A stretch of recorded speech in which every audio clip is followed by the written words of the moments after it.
I got to ask you about Rod Davis and Len Gary. Let's talk about those guys because you were talking a little bit about the Quarrymen. We'll talk about their part in Beatles history and maybe share a few of their top 10 list of Beatles memories. Well, before there was Beatles, there was the Quarrymen. It was John Lennon's band. Before Paul came along, we were playing with the Len Garys of the world and Duff John Lowe and Colin Hanton and they said Len Gary, Rod Davis. And these guys are still in Liverpool. They're still playing gigs as the Quarrymen every so often for special occasions. They toured America a few years back when they were a little younger, and they're all getting on in age. So it's tough to nail them down for something like this. In a lot of the scenarios, I had to do an interview the way we're doing this, and I had to ask them the questions.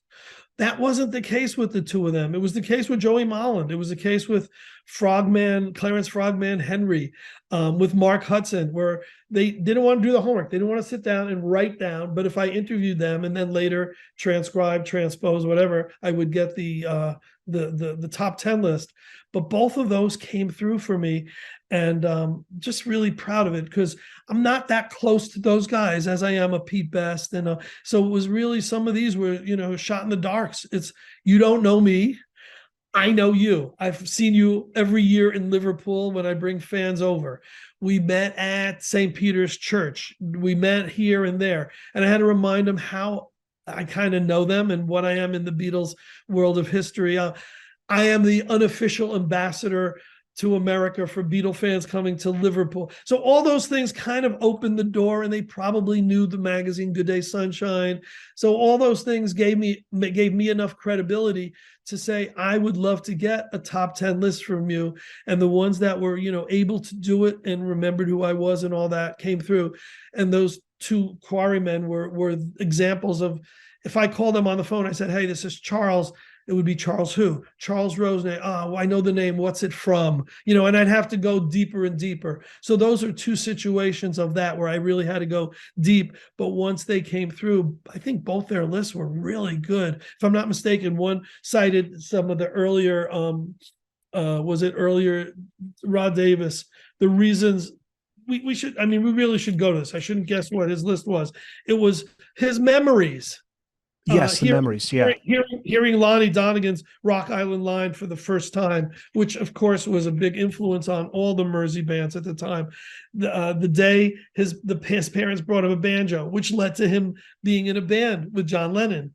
The day he was asked to join the Quarrymen, the photo of the Quarrymen on Blueberry Street, on Roseberry Street in June of '57 with John Lennon, the famous picture that has him and Lennon on the same, lorry going down the road at that famous event.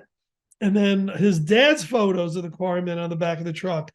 And it's just the recording of the Quarrymen with John Lennon singing on a tape, and how they got to play the Cavern.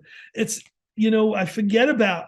Thank you for bringing that up. I'm thanking you a lot for some Thank of you these for questions. writing the book. Yeah, No, you don't have to no, thank me. because I forgot that there's so much stuff that's in the book that goes beyond the list. And if you're a Beatles fan, you're getting some history and you're getting some tidbits that aren't anywhere. And you will. For example, like I think Rod's the one who was saying he left the band because John wanted to go more in a rock and roll direction, and Rod was more on the folk side of things, the banjo.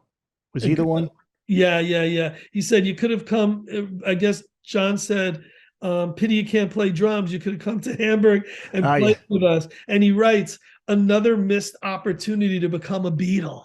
You know, Yes. these guys we didn't think about were so close, to being a Fab Four or Fab Five, and of course it was meant to be. The bigger picture. I always say the stars aligned when the Beatles appeared on the Ed Sullivan Show, but the stars aligned before that because it was meant to be. Pete Best was a great drummer, a great personality, a great guy, but he wasn't a Fab Four. He wasn't the mesh for John, Paul, and George. And whether he sees it or not, it's the truth. Would they have gone as far as they did with Pete or not? I mean, that's a whole book. That's a whole speculation that we can talk about forever. I think they would have, but would they have been as happy? Would they have been as creative? You know, they loved Ringo. They loved Ringo more than Pete. You know, why does somebody love a friend more and want to be with a friend more than another friend? Yeah, they were mates with and buddies with Pete, you know, longer than Ringo, but there was something that clicked and it proved. I mean, you look at the success. Look at the fact that we're talking about a band, whatever, 60 years later. They did okay. They did pretty decent.